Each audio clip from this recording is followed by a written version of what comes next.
បាទសួស្តីបងប្អូនអរគ្នាបាទសូមស្វាគមន៍មកកាន់ Channel សិក្សាភាសាអង់គ្លេសរបស់ខ្ញុំដែលនៅក្នុងមេរៀនថ្ងៃនេះដែរយើងនឹងសិក្សាជាមួយគ្នាបន្តទៀតអំពី Past Simple Tense បាទអញ្ចឹងមេរៀនមុនយើងបានសិក្សារួចទៅហើយទាក់ទងទៅនឹង Past Simple Tense ដែលយើងប្រើប្រាស់ជាមួយនឹង main verb របស់យើង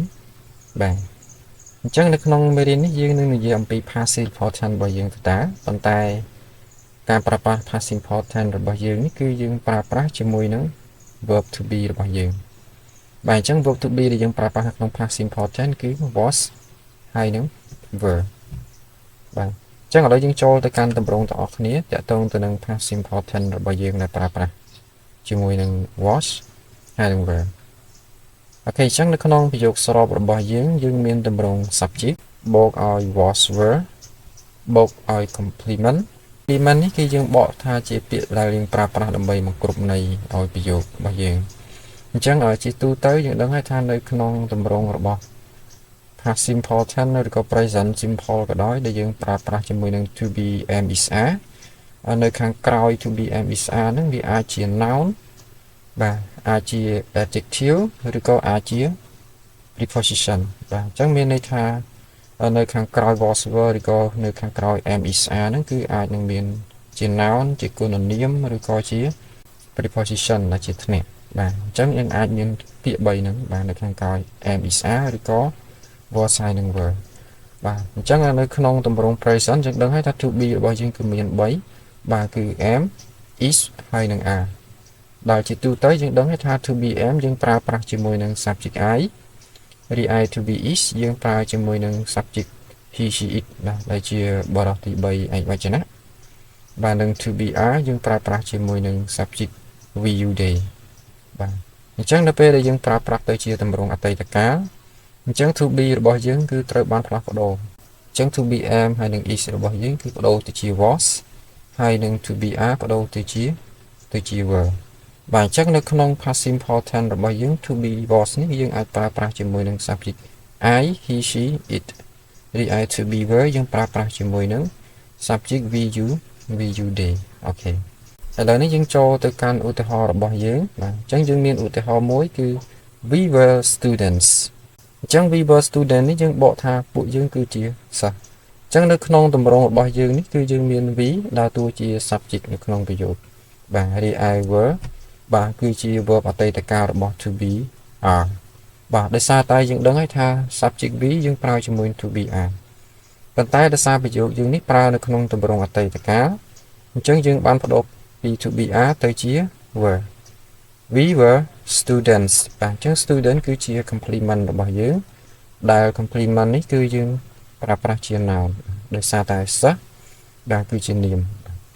we were student បាទអញ្ចឹងនៅក្នុងប្រយោគនេះមានន័យថាពួកយើងបច្ចុប្បន្ននេះគឺមិនមែនជាសិស្សទេ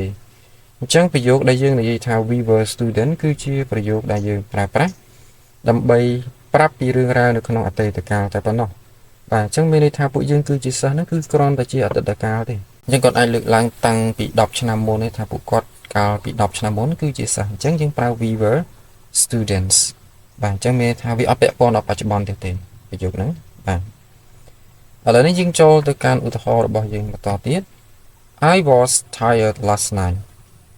យប់មិញខ្ញុំអស់កម្លាំងណាស់បាទអញ្ចឹងយើងឃើញថានៅក្នុងទម្រង់របស់យើងនេះគឺយើងមានពាក្យ tired ដែលដើរតួជា adjective បាទអញ្ចឹងនៅខាងក្រោយ to be was ឬក៏ were ហ្នឹងយើងប្រើប្រាស់ជា adjective បានមានន័យថាគុណនាមណាបាទ I was tired last night អញ្ចឹងពាក្យ last night នេះគឺជា past time expression បាទប្រើថាយប់មិញអញ្ចឹងពាក្យហ្នឹងគឺយើងប្រើសម្រាប់បង្ហាញពីពេលវេលានៅក្នុងអតីតកាលអញ្ចឹង I was tired last night បាទយប់មិញខ្ញុំអស់កម្លាំងខ្លាំងណាស់ហ្នឹងគឺគាត់និយាយតាំងពីអតីតកាលបាទអញ្ចឹងឥឡូវនេះគឺគាត់អត់មានអីពាក់ព័ន្ធទេបាទឥឡូវគឺគាត់មានកម្លាំងឡើងវិញហើយឥឡូវហ្នឹងបាទអញ្ចឹងប្រយោគនេះគឺគាត់និយាយតាំងពីយប់មិញមកបាទអញ្ចឹងយើងមានប្រយោគទី2គឺ she was very angry with me yesterday she was very angry with me yesterday បាទអញ្ចឹងយើងមានពាក្យ angry ដើរតួជា adjective បាទគឺជាគុណនាមបាទអញ្ចឹងប្រយោគនេះមានន័យថានាងពិតជាខឹងខ្ញុំខ្លាំងណាស់កាលពីម្សិលមិញនាងខឹងតែពីម្សិលមិញទេតែថ្ងៃនេះគឺនាងអាចនឹងជប់ខឹងអីអញ្ចឹងដែរបាទអញ្ចឹងប្រយោគនេះគឺនិយាយអំពីអតី អតីតកាលទេបាទអត់មានពាក់ព័ន្ធដល់បច្ចុប្បន្នទេឥឡូវយើងចូលទៅកាន់ឧទាហរណ៍របស់យើងទី3 Tom and Tony were happy at the party Tom and Tony were happy at the party បាទអញ្ចឹងយើងមានពាក្យ happy ដែលដើរតួជាគុណនាមបាទអញ្ចឹងមានន័យថានៅខាងក្រោយ to be was ឬក៏ to be were បាទគឺអាចជាគុណនាមបាទអាចជានាមឬក៏អាចជាធ្នាក់បាទយើងនឹងជួបនៅឧទាហរណ៍បន្តទៀតបាទអញ្ចឹង Tom and Tony were happy at the party គឺប្រយោគនេះមានន័យថា Tom និង Tony សប្បាយរីករាយនៅក្នុងពិធី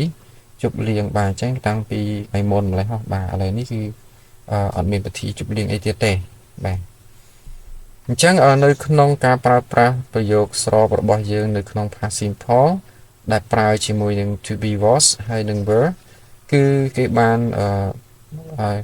ប្រាប់យើងថា there is no construction with be in positive អញ្ចឹងមានន័យថានៅក្នុងទម្រង់ស្របរបស់ to be was ហើយនឹង were គឺយើងអាចប្រើជាទម្រង់កាត់ជាមួយនឹង subject របស់វាបាននោះទេបាទយើងដឹងហើយថានៅក្នុងការប្រើប្រាស់ to be ជាមួយនឹង subject យើងអាចប្រើប្រាស់ជា construction បានបាទឧទាហរណ៍ដូចជា subject I យើងប្រើជាមួយ am អញ្ចឹងយើងអាចប្រើជា construction គឺ am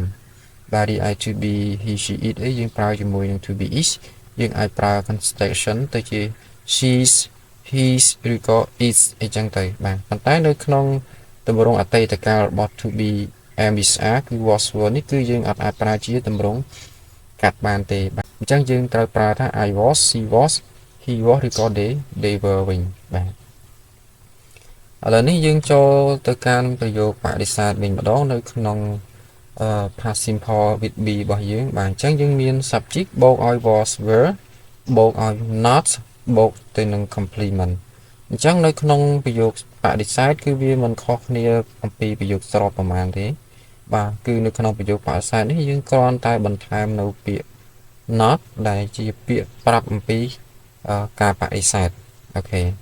អញ្ចឹងរីឯទម្រង់ផ្សេងទៀតហ្នឹងគឺអត់មានការផ្លាស់ប្ដូរទេបាទអញ្ចឹងឥឡូវយើងមើលនៅក្នុងប្រយោគរបស់យើងនេះគេដាក់ថា the ball wasn't on the tree last Monday បាទអញ្ចឹងនៅក្នុងប្រយោគរបស់យើងនេះគឺយើងមានពាក្យ the ball ដើរតួជា subject បាទវាគឺជាវត្ថុបាទអញ្ចឹងយើងដឹងហើយជាទូទៅ ball ជាវត្ថុអញ្ចឹងវាមានចំនួនតែមួយទេអញ្ចឹងយើងអាចតាំងដោយ subject it អញ្ចឹង it ជាទូទៅយើងប្រើជាមួយនឹង was ឬក៏ was not ឬក៏ wasn't ដែលដើរតួជា to be រីឯ on the tree last Monday របស់យើងនេះគឺដើរតួជា complement បាទគឺជាពាក្យដែលប្រើប្រាស់សម្រាប់បង្គ្រប់ន័យអញ្ចឹងនៅក្នុង complement របស់យើងនេះគឺយើងមានពាក្យ on ដែលដើរតួជា preposition បាទមានន័យថាធ្នាក់បាទអញ្ចឹងនៅខាងក្រោយ to be was were នេះយើងអាចប្រើជា preposition បានរីឯពាក្យ the tree គឺដើរតួជា noun បាទមានន័យថានាមបាទរីឯពាក្យ last Monday គឺជា past expression បាទពីព្រោះជាទូទៅយើងដឹងហើយថាប្រយោគនៅក្នុងអតីតកាលហើយគេនិយមប្រើប្រាស់ time expression ដើម្បីឲ្យយើងអាចបញ្ជាក់នៅពេលវេលាពិតប្រាកដថាតើវាបានកើតឡើងតាំងពីពេលណានៅក្នុងអតីតកាលបាទអញ្ចឹងប្រយោគនេះគឺមានន័យថាបាល់គឺមិនបាននៅលើដើមឈើទេកាលពីថ្ងៃច័ន្ទ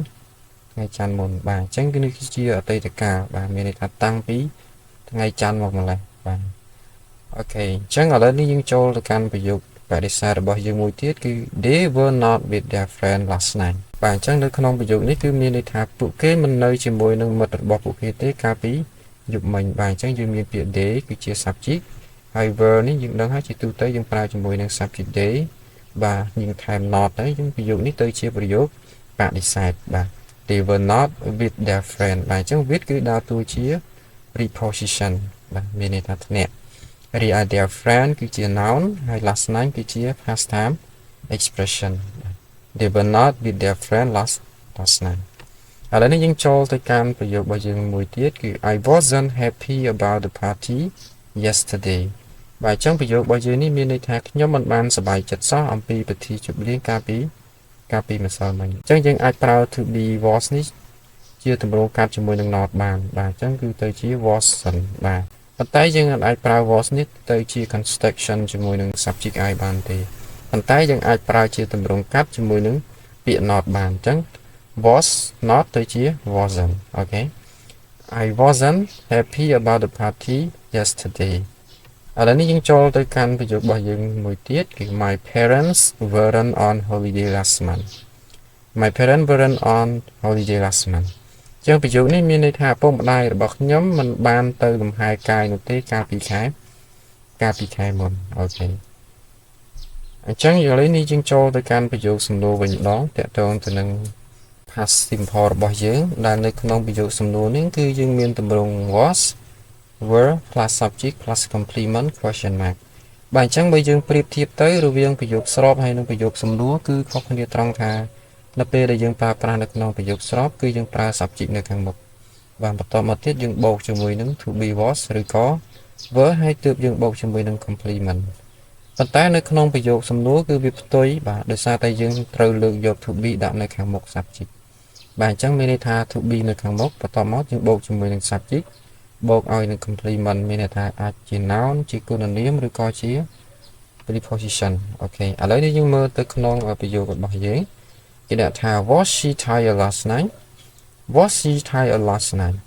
បាទអញ្ចឹងនេះគឺជាប្រយោគបែប yes no question របស់យើងនៅក្នុង past simple បាទដែលយើងដឹងហើយថា was គឺជា to be ហើយ she គឺជា subject រីឯ tired last night គឺជា complement ដែល tired គឺជា adjective ហើយ last night គឺជា past time expression របស់យើងបាទអញ្ចឹងនៅក្នុងប្រយោគនេះមានន័យថាតើនាងអស់កម្លាំងដែរទេកាលពីយប់មិញបាទអញ្ចឹងនេះគឺជា yes no question អញ្ចឹងនៅក្នុង yes no question បាទគឺគេតម្រូវឲ្យអ្នកឆ្លើយគឺយើងត្រូវឆ្លើយ yes ឬក៏ no បាទអញ្ចឹងនៅពេលដែលគេសួរថា was she tired last night អញ្ចឹងយើងអាចឆ្លើយថា yes she was yes she was បាទអញ្ចឹង yes she was មានន័យថាបាទឬក៏ចាស់នាងពិតជាអស់កម្លាំងប៉ុន្តែបើសិនជាយើងឆ្លើយបដិសេធគឺយើងត្រូវឆ្លើយថា no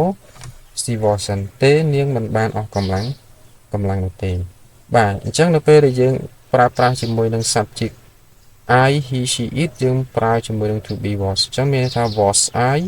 was she was he ឬក៏ was it ប៉ុន្តែប្រសិនបើ subject របស់យើងនៅកន្លែងនេះគឺជា subject we you they វិញបាទអញ្ចឹងនៅត្រង់កន្លែងនេះយើងត្រូវតែប្រើទៅជា were មានន័យថា were they were you ឬក៏ were they បាទអញ្ចឹងនៅពេលដែលយើងឆ្លើយដូចគ្នាយើងអាចឆ្លើយថា yes they were ឬក៏ no they were not អូខេ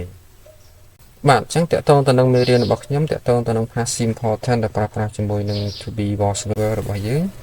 បាទគឺត្រូវបានបញ្ចប់ហើយបាទសូមអរគុណសម្រាប់ការទស្សនាតាមដានវីដេអូរបស់ខ្ញុំតាំងពីដើមរហូតដល់ចប់បាទសូមបងប្អូនកុំភ្លេចជួយ subscribe នៅ channel របស់ខ្ញុំ